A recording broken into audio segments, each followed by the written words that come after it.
and welcome to Wine, Women, and Wisdom.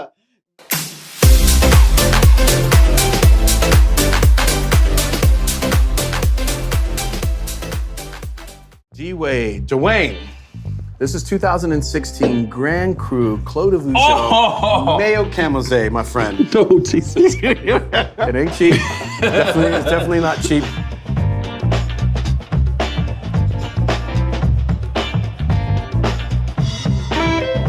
Hey, this is sommelier Andre Mack, and this is Through the Grapevine, a celebrity wine tasting with a twist, where we test their abilities to taste the difference between cheap and expensive wines, all while having a great conversation. Joining me today is a Chicago native, 3-time NBA champ, fast food aficionado, wine enthusiast, and husband to Gabrielle Union.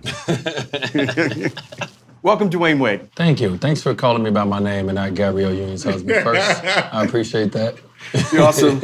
All right, so today I paired 5 wines with 5 rounds of conversation, ranging in price points, your affordable option, daily dose, the nice gift, the special occasion, and then the luxury life. Okay. And at the end of each round, I'll ask you what you think each wine is worth.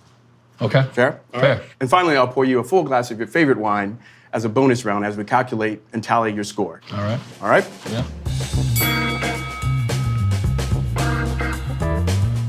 All right, first wine. Give it a swirl, give it a sniffy. What are you thinking? I would immediately say buttery, but I don't feel like it's buttery. It's something else. But it's smooth, right? Yeah. Real smooth, like a vanilla, like a Chardonnay. High acid? Yeah, high acid, So, is your mouth starting to water? Yeah, my tongue gets a little dry, just a little bit, but like not bad enough to where you like, not that, but yeah. So you're a huge NBA star. You split your time. You were born in Chicago and spent a lot of time in Miami. Who shows you the most love when you touch down? Oh, it's not even close, Miami. Oh, really? Really? I think maybe like a small portion of people know I'm from Chicago, but everybody in Miami, they was there in the run, from 2003 till, I retired at 19. And so it's a little rock star-like when I go back. Yeah. Yeah, it's not bad. But it's an easy drink. Totally. This is what I feel like it is. Dwyane, you're a fierce competitor throughout your career. What were your favorite players to play against? Well, the greats. Like, I love playing against Kobe. And I love playing against Allen Iverson. These are guys that, when you're young, you grow up idolizing. These are individuals, when you watch the game of basketball, the ones that, the Magics, the Jordans, the Larrys, the ones that kind of get you kind of locked in on the game. And so when I got into the league, like, being able to play against Kobe, being able to play against Iverson, 2 of the guys who were idols of mine. Yeah. That were definitely 2. But then, you got the LeBron James guy over there in Cleveland when I got in. Every time we played against each other, it was a moment. It was a story. It was a conversation.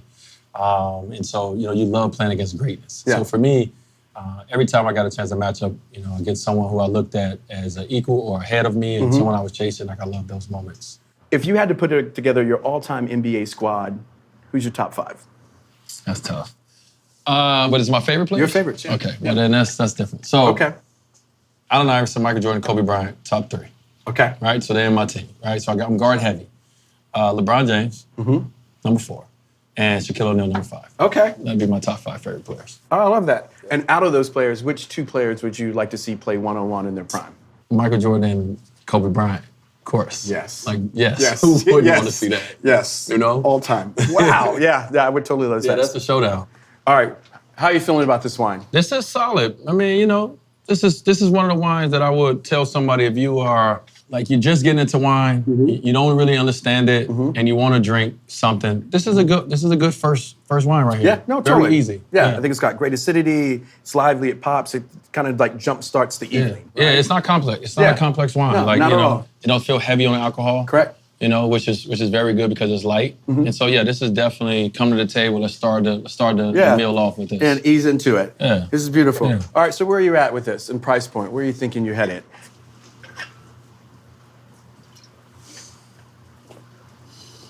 So I'm going to go with 12 to 25. Okay.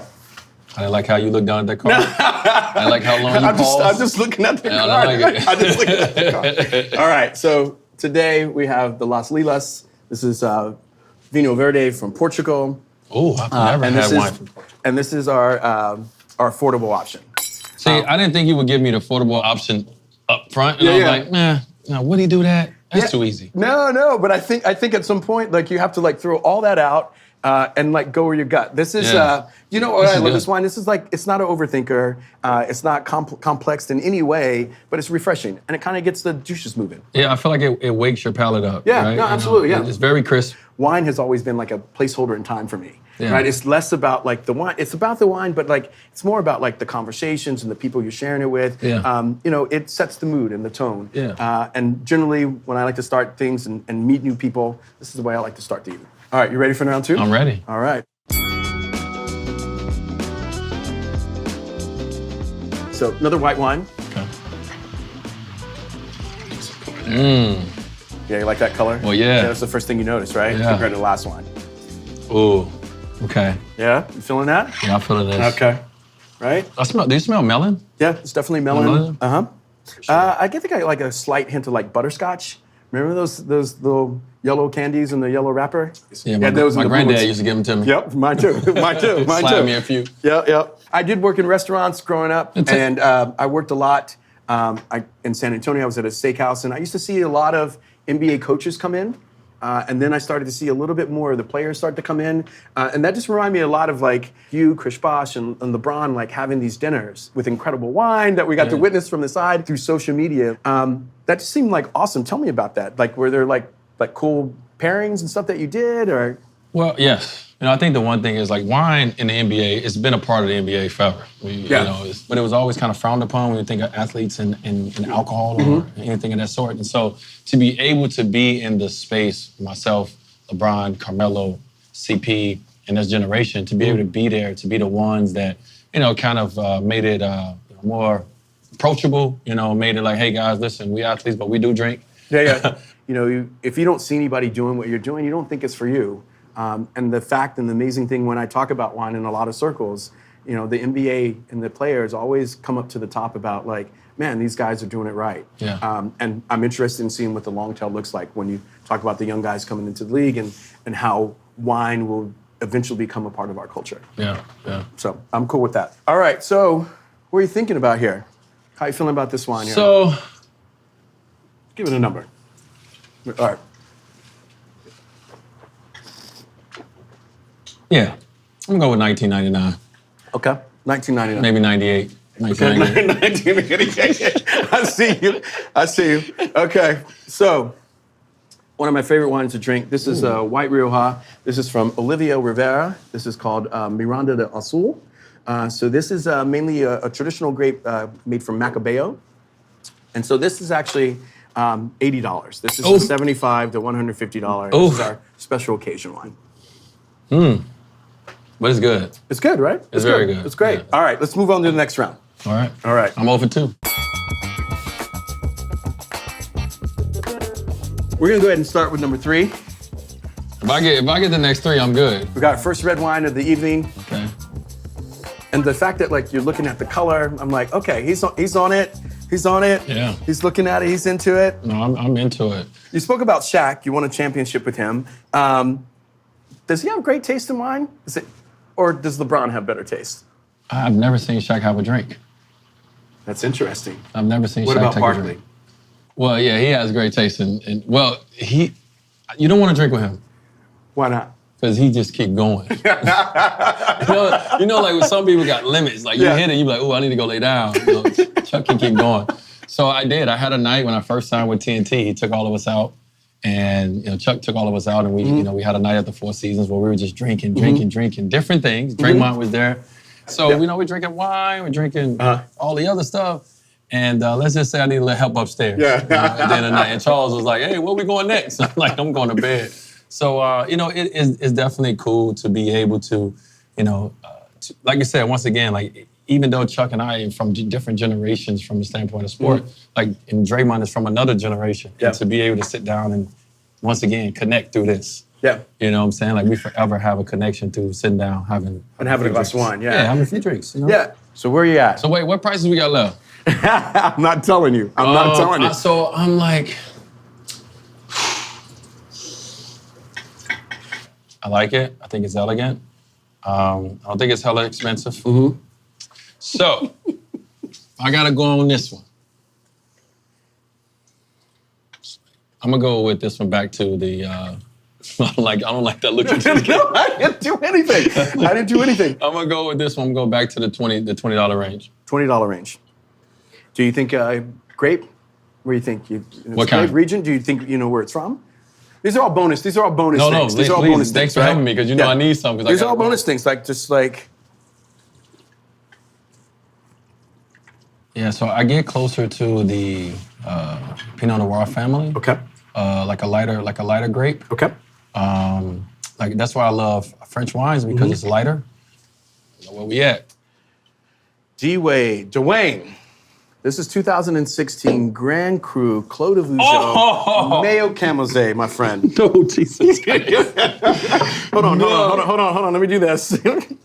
Okay. Not Grand Cru. Let me see Grand that. Cru, yeah. So 2016, one of my favorite regions. You did get Pinot Noir right. Thank you. So this is Pinot Noir from the Holy Grail, from Burgundy.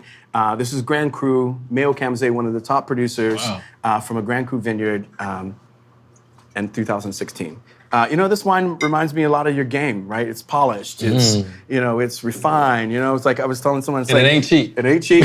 It's definitely not cheap. Speaking of that, this wine is about $425. Ooh. This is the luxury life. I'm trying to do that because I got the price wrong, but I got the grape right. You got the grape right. And once again, I'm not a good shopper. So I'm too busy. So apologize on these prices. Oh, what are you talking about? Like, you know what you like. So glass number 4. See, he's a astute student. I see you. Gotta get somewhere. He's looking at the glass. He's looking at the color. All right. You've been name dropped in so many rap lyrics. So like, I think it's a video clip out there somewhere from our rookie season in NBA. Karan Butler, who is the coach of the Heat right now. Oh, I love Karan. Him and I was talking across the locker room, and I was like, man, if I could just get my name dropped in one song, I made it. I made it. And the first song, the first mainstream, not the first song. Okay. The first mainstream song that I got my name dropped in was Empire State of Mind. Yep. Yeah. Check. And so you couldn't tell me nothing. Still can't tell you nothing. Still can't tell you nothing. Again. Let's play it. If Jesus paying LeBron, I'm paying Dwyane Wade. All right. How are you feeling about this wine? Okay. Medium, full, like somewhat full body, but like minus. It's a good wine. So this is the $20 wine that I've been trying to get to. Okay. Like one of them gonna be right. I'm just gonna keep guessing the same one. I'm gonna get one right. Okay. Yo, your poker face is amazing. This is called M. Sheep's Clothing. This is Washington State Cabernet, and this comes in at $18.99. Okay. You got it. So this is the Daily Dose, Washington State Cabernet. One of my favorites, right? Like generally, I feel like this wine is not high in alcohol. It has some tannins to it, but it's not like mouth blowing, like blowing you up. It's not extra hot. That wasn't a descriptor that we had. And to me, this is like quintessential everyday drinking, Washington State Cabernet. All right, we have number 5 here. Ooh. Yeah? Yeah. It smells slightly dusty to me. Yeah, I mean, this is one of the ones where I'm like, if I smell it, I'd be like, hold on. It smells like dirt. It just smells like dirt, like there's dirt in the air. This has got pretty decent acidity. Well, as soon as it hit my lips, I immediately went to like. It's good acid. Yeah. It's good acid. Yeah, no, Immediately, totally. yeah. Your son, Zaire, just got drafted by the Salt Lake City. Stars, yeah. The Stars. Did you give any advice? Yeah, a lot. You did? Yeah, a lot. Like people will say like, how does it feel to have Zaire following your footsteps? Okay. And I say, Zaire's not following my footsteps, Zaire is following his dreams. Zaire he's wanted to play basketball since he's been able to walk. He's been playing basketball since he's been able to walk. And so he's not following in my footsteps. Zaire is following in Zaire's dreams. And so me as a father who has been through the exact same journey of having coaches and having teammates and just the life of an athlete, I'm able to help him throughout this process. So for me and for our family, the biggest thing for us is we're always trying to make sure that our kids get opportunities. My wife and I are first generation in our family to accomplish the things we've accomplished, but we don't want to be the last. And so for us, I always say is, throughout my life, it's been so many buildings and roadblocks and trees and all these things in a way. And I'm able to go through that process before my son. And I'm able to move some of those things that's in his way. Correct. You know what I mean? And allow him to really see, his dreams a little closer and a little clearer. Yeah. Like, I grew up with an image. Like, Michael Jordan was an image for me in the world. Whether he knew it or not, like, I looked at this guy, the way he dressed, the way he did media interviews, the way he played. He became a positive image to someone I can look at and be like, oh, like, maybe I can do that. Or maybe I can be like that. And so it's a responsibility to be an image for, little Dwayne. Correct. How hard was it to do this? How hard was it to open up and to share those private moments in your visual memoir? Well, Dwyane? it's very hard to allow someone in your private space. Absolutely. And I just remember being a kid, and when it was no social media, of course, but I remember getting the opportunity to see Michael Jordan's book called Rare Air. Yeah. And I remember for the first time I seen Michael Jordan toes. I was like, oh, he got corns like me. This is amazing. And so the main thing I wanted people to see when they flip through this book is the human. Yeah. Playing a game of basketball on TV, being great, you looked at this Superman, this superhero, and we're all just human. Yeah. And so you see moments in there, you see a lot of human moments, and it makes it, to me, it makes it real because, I like to say is we live in a world right now of highlights. Absolutely. We live in a world of highlights, Absolutely. and that's not true. It's not real. Not. And so for me, just to show those human moments and maybe get a little airbrush, but the unedited moments. No, but it shows your vulnerability that you are human, and hopefully that makes it real for people. For sure. All right, so where are you at here? Where are you thinking? Well, price-wise, it's whatever's left. That's not how we intended this to go. That is not how we I'm intended this to go. definitely certain that this is the one that I didn't pick, So you which get is this one next to the high end. So you get this one right. All right. Do you like this wine? Is it pleasurable? It's not my favorite. It's not your favorite. Something to drink. This is one of the wines that if I was at a restaurant and I drank it, it wasn't one of my favorites. I would put this in my notes on my phone, and I'll order it again, and I'll order it again, and I'll come back to it. That's it. Because at a different moment, I may have a different conversation. It may taste different. I may have I may eat something different. So, yeah.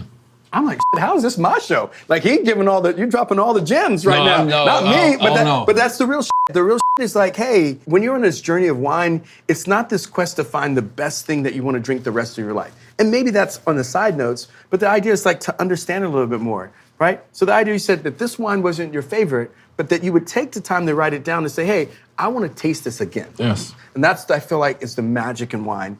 And this is Chianti Classico. This is called Gran Selezione. This is from Talani, 2014. Also, that means the Sangiovese. Sangiovese is like this really kind of dusty, terroir-driven, earth-driven food wine. It's like strawberries. It's like this beautiful thing. It's like, it's what most of the world knows Italian wine culture as. And obviously, you got this one right.